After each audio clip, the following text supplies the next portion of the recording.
ফের আক্রান্ত পুলিশ। পশ্চিম বর্ধমানের পাণ্ডবেশ্বরে এক যুবকের ঝুলন্ত দেহ উদ্ধার ঘিরে তুলকালাম। গ্রামবাসীদের ছোড়া ইটে আক্রান্ত ডিসি অভিষেক গুপ্তা। গ্রামবাসীদের অভিযোগ, যুবককে খুন করে দেহ ঝুলিয়ে দেওয়া হয়েছে। আর এই ঘটনায় এক দম্পতিকে আটক করাও হয়েছে।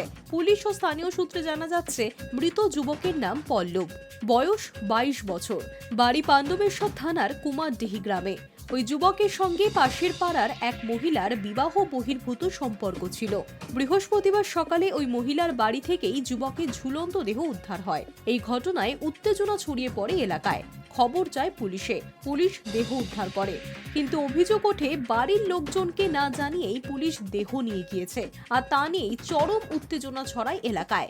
ঘটনার জেরে বেশ কয়েকটি বাড়ি ও দোকানে ভাঙচুরের ঘটনাও ঘটে। একাধিক সাইকেল, মোটরসাইকেল ও ভাঙচুর চালানো হয়। পুলিশকে লক্ষ্য করে চলে ইট বৃষ্টি। আর এই ঘটনার খবর পেয়ে ঘটনাস্থলে পৌঁছন ডিসি অভিষেক গুপ্তা। গ্রামবাসীদের ছোড়া ইটে তার কপাল ফেটে যায়।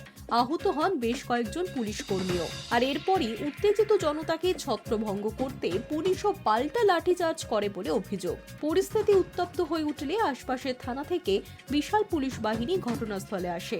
ঘটনায় বেশ কয়েকজনকে আটকও করা হয়েছে। এদিকে যুবকের মৃত্যু হলো কি করে তা নিয়ে ধোঁয়াশা রয়েছে। স্থানীয় সূত্রে জানা গিয়েছে, মৃত পল্লবের পাশের পাড়ার এক বিবাহিত মহিলার সঙ্গে সম্পর্ক ছিল। বুধবার রাতে যুবক চুপিসারে ওই মহিলার বাড়ি যান। অভিযোগ, মহিলার স্বামী বিষয়টি দেখে ফেলে ওই যুবককে আটকে রাখেন ঘরের মধ্যে।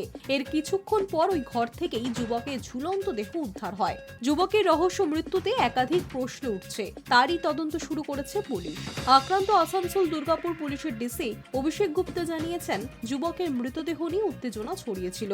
গ্রামবাসীদের আমরা বুঝিয়েছি, উত্তেজনা করে লাভ নেই, আমরা ঘটনার তদন্ত করছি।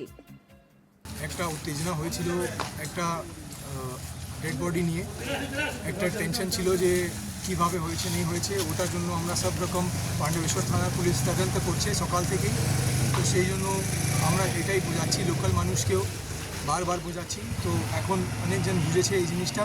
যে অভিযোগ আছে আমরা থানাতে কমপ্লেন্ট করে কেস করব, ইনভেস্টিগেশন হবে, তদন্ত হবে। এখন 4 জন ইনজার্ড হয়েছে। বডি রিকভারি করেছে পুলিশ। ফার্স্ট ইমিডিয়েটলি হসপিটালে পাঠানো হয়েছে। এটা প্রথম রেসপন্সিবিলিটি আছে, এটাই স্ট্যান্ডার্ড প্রোটোকল। এর ছাড়া অন্য কিছু হয়নি। আর বাকি যে আছে সব investigation protocol, proper protocol follow করে হচ্ছে। সব কিছু আইন হিসাবেই হচ্ছে। High News network.